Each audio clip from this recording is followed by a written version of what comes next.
नमस्कार, मैं हूं राहुल शर्मा और आप देख रहे हैं नेक्स्ट 9 न्यूज। आज हम अपने प्रोग्राम में बात करेंगे एक ऐसे मुद्दे की जो मुद्दा इन दिनों चर्चाओं में है, लेकिन गौर करने वाली बात यह है कि आज हमारे देश में उस मुद्दे पर चर्चा करने के लिए सरकार बिल्कुल भी तैयार नहीं है। उस मुद्दे पर सरकार ढिलमुल रवैया अपना रही है। जिस संसद में जनता की आवाज को उठाया जाता है, जिस संसद को मंदिर के रूप में देखा जाता है, उस संसद में आज चर्चा हो रही है चाय और बिस्कुट की। उस संसद में, उस मंदिर में आज चर्चा हो रही है नेहरू और उनके संबंधों की। तो क्या संसद में ये मुद्दा चर्चा के लायक है?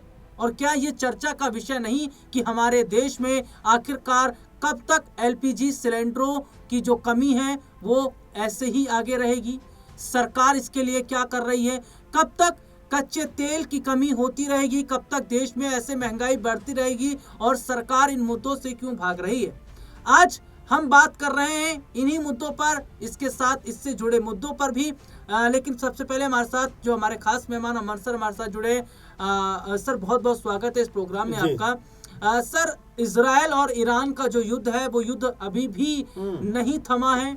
ईरान पीछे हटने के लिए तैयार नहीं है और अमेरिका के राष्ट्रपति डोनाल्ड ट्रंप तमाम कई बड़ी बड़ी बातें कर रहे हैं, ट्वीट कर रहे हैं, ये तक कह रहे हैं कि वो ईरान को नस्ते नाबूद कर देंगे। लेकिन ईरान जिस तरीके से पलटवार कर रहा है उससे समझ में आता है कि अमेरिका भी इस वक्त परेशान है, डोनाल्ड ट्रंप भी इस वक्त फंस गए हैं। और ईरान इजराइल युद्ध का असर जहां अभी तक पाकिस्तान, बांग्लादेश और तमाम कई मुल्कों पर देखने को मिल रहा था, लेकिन अब इसका असर सर भारत पर भी पड़ रहा है। चाहे गैस की किल्लत को लेकर हो और कच्चे तेल के जो दाम है वो बढ़ रहे हैं, कच्चा तेल नहीं आ रहा है, खाने पीने के जो सामान है वो लगातार बढ़ रहे हैं। विपक्ष ने अभी हाल ही में प्रोटेस्ट भी किया संसद के बाहर कि सिलेंडर गायब, नरेंद्र भी गायब, सरेंडर की बात की जा रही है। सर, क्या वजह है कि जो सरकार है आज केवल और केवल आश्वासन दे रही है और जनता जो जवाब चाहती है वो नहीं दे रही है? देखिए राहुल जी, संसद जो होती है देश की सबसे बड़ी पंचायत होती है। वहाँ पर देश के तमाम मसलों को सामने रखा जाता है, उन पर बात की जाती है, विमर्श किया जाता है और उनका समाधान क्या निकले इसकी उम्मीद कहीं ना कहीं देश करता हुआ नजर आता है। लेकिन अगर हालिया हम देखें तो जिस तरीके का वो जो उधम संसद के अंदर मचा हुआ है, क्योंकि सत्ता पक्ष विपक्ष की नहीं सुनना चाहता, विपक्ष जो है सत्ता पक्ष की नहीं सुनना चाहता और लगातार धमाचौकड़ी का माहौल बना हुआ दिखाई पड़ता। आप देखेंगे देश के सामने जो बड़ा संकट इस समय दिखाई पड़ रहा है, जहां पर लोग उससे कहीं ना कहीं जूझते हुए दिखाई दे रहा है। आप देखेंगे चाहे उत्तर प्रदेश हो, चाहे महाराष्ट्र हो, चाहे बिहार हो, चाहे दिल्ली हो, सभी जगह पर जो एलपीजी गैस सिलेंडर उनकी जो मारामारी चल रही है। आप जाकर देखेंगे एजेंसियां बंद नजर आती हैं, जहां पर गैस की जो जहां से प्राप्त होता है वहां पर जाते हैं तो उन पे भी ताले लगे हुए नजर आते हैं या वहां पर गैस ही उपलब्ध दिखाई नहीं पड़ती। लेकिन देश के जो कह सकते हैं कि ऑयल मिनिस्टर है वो कहते हैं सब चंगा है, सब दिक्कत नहीं है, सब कुछ बढ़िया है, हम कोई भी परेशानी फेस नहीं करने वाले हैं। 1.5 से 2 दिन के अंदर आप बुक कराने के बाद गैस आपको मिल जाती है। लेकिन मेरे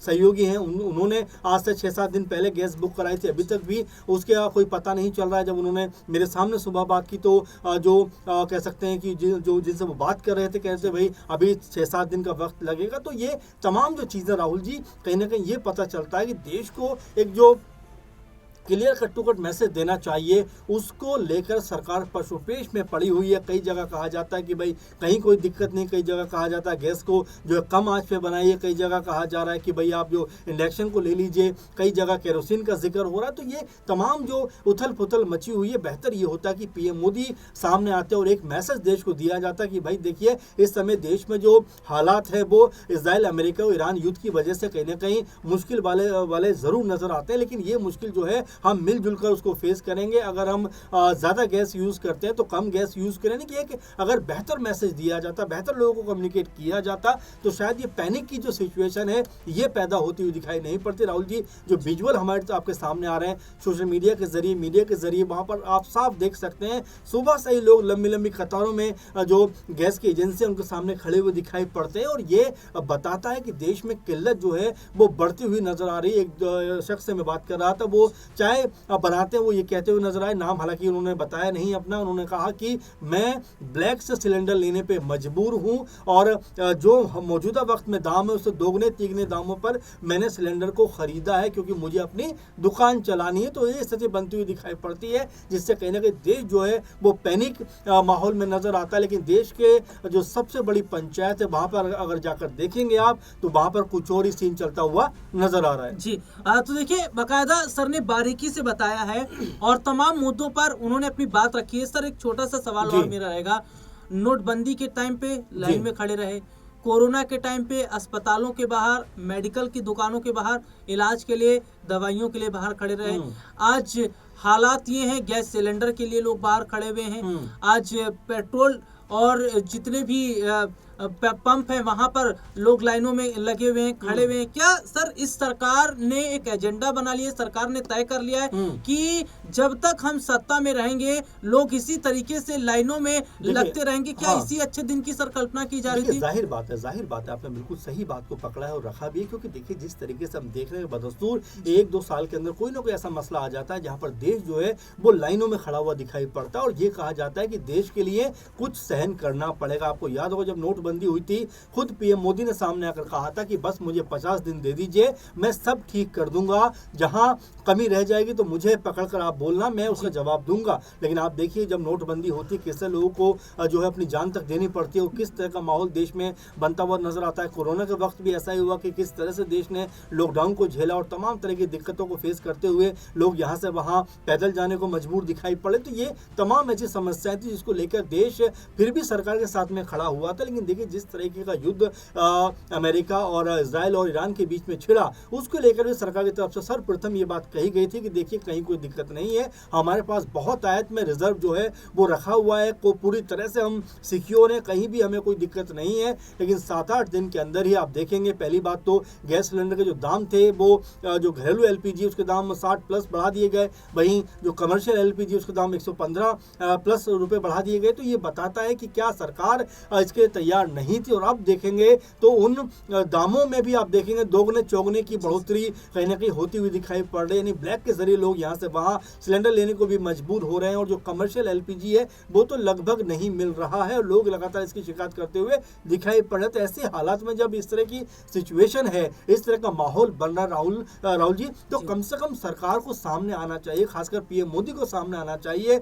अभी केरल में ही बोल रहे थे कोई दिक्कत नहीं, लेकिन अब जब मीडिया के जरिए सब तस्वीरें सामने आ रही हैं तो क्या सरकार के जो लोग हैं जो पदों पर बैठे हुए हैं क्या इसको वो देख नहीं रहे होंगे? अगर देख रहे हैं तो आखिर जिम्मेदारी कौन लेता हुआ दिखाई पड़ेगा? पीएम मोदी जो देश के सबसे मजबूत पद पर बैठे हुए हैं, क्या उनको ये फर्ज नहीं है कि सामने आकर लोगों से कम्युनिकेट करें कि भाई जो कुछ भी हो रहा है उसको हम कुछ दिनों में ठीक कर लेंगे, फिलहाल अभी सतर्क रहकर थोड़ा सावधानी से चलने की ज़रूरत है। तो ये बहुत आसान लोगों के लिए हो जाएगा। आप देखेंगे लोग पैनिक नहीं होंगे। अभी लोग पैनिक होने की वजह से आप देखें आपाधापी का माहौल कहने के बनता हुआ दिखाई पड़ रहा है। जी और वाकई हालात जो है वो बेहद तनावपूर्ण हो गए। सर एक छोटा सा मेरा और सवाल रहेगा कि अगर विपक्ष जो है वो जनता की आवाज को उठाता है, एआई समिट में आवाज उठाया तो इन्हें आतंकवादी देशद्रोही कहा गया, सड़क पर ये लोग आते हैं तो इन्हें जो है टुकड़े टुकड़े गैंग का बता दिया जाता है, ये लोग संसद के बाहर बैठकर प्रोटेस्ट करते हैं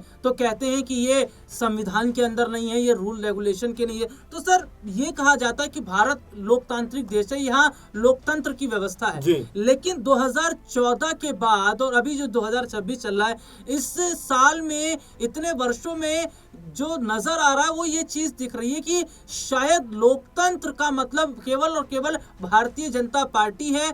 और यहाँ पर जिस तरीके से सरकार ने एक पूरे तरीके से एक नैरेटिव बना दिया है कि केवल और केवल जो बात कही जाएगी वो सत्ता पक्ष की ही होगी, जो विपक्ष कहेगा वो केवल देशद्रोही हो जाएगा और देश के खिलाफ होगा। देखिए जाहिर बात है राहुल जी, बहुत महत्वपूर्ण बात आपने कही, क्योंकि देखिए विपक्ष का भी एक बहुत बड़ा हिस्सा होता है, कंट्रीब्यूशन होता है देश के विकास में, देश को आगे बढ़ाने में। और यहाँ पर ये नहीं कहा जा सकता कि सत्ता में अगर कोई पार्टी है तो इसका मतलब सारा अधिकार उसका हो जाता है, बल्कि विपक्ष की भी उतनी ही बड़ी भूमिका मानी जाती है, कही कही जाती है। और विपक्ष देखिए कोई बात को अगर सामने रखता है कि अगर मान लीजिए हमारे यहाँ पे एलपीजी सिलेंडर की कमी है, अगर ये बात रखी जाती है तो वो देशद्रोही नहीं हो जाते, उनकी बात को सुना जाना चाहिए और उस पर अमल भी किया जाना चाहिए। क्योंकि देखिए सत्ता पक्ष हो या विपक्ष हो, दोनों का काम होता है देश के लिए काम करना, देश की समस्याओं को दूर करना, देश के अंदर किसी भी तरह का अगर अविश्वास है तो उसको विश्वास में तब्दील करना। और यहाँ पर विपक्ष अगर कोई मुद्दा रखता है तो किस तरह से उसको नजरअंदाज कर दिया जाता है। आप भी देखते हैं, कल भी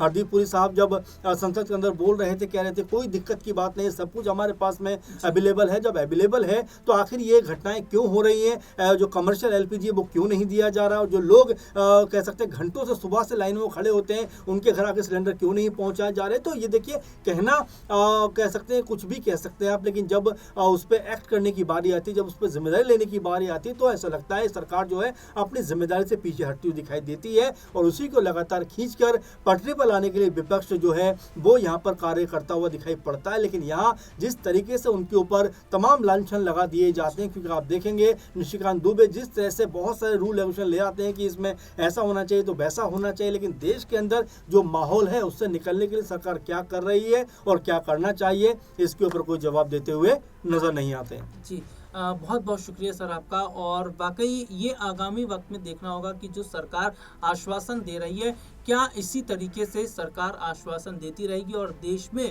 इसी तरीके से हालात बुरे होते रहेंगे, या इसका कोई एक समाधान सरकार निकालेगी ताकि देश की जनता को जो तकलीफें या दिक्कतें हो रही है उससे वो जल्दी निजात पाए। इस प्रोग्राम को देखकर आप लोगों को क्या लगता है कमेंट करके ज़रूर बताइएगा। फिलहाल मुझे और सर को इजाज़त दीजिए।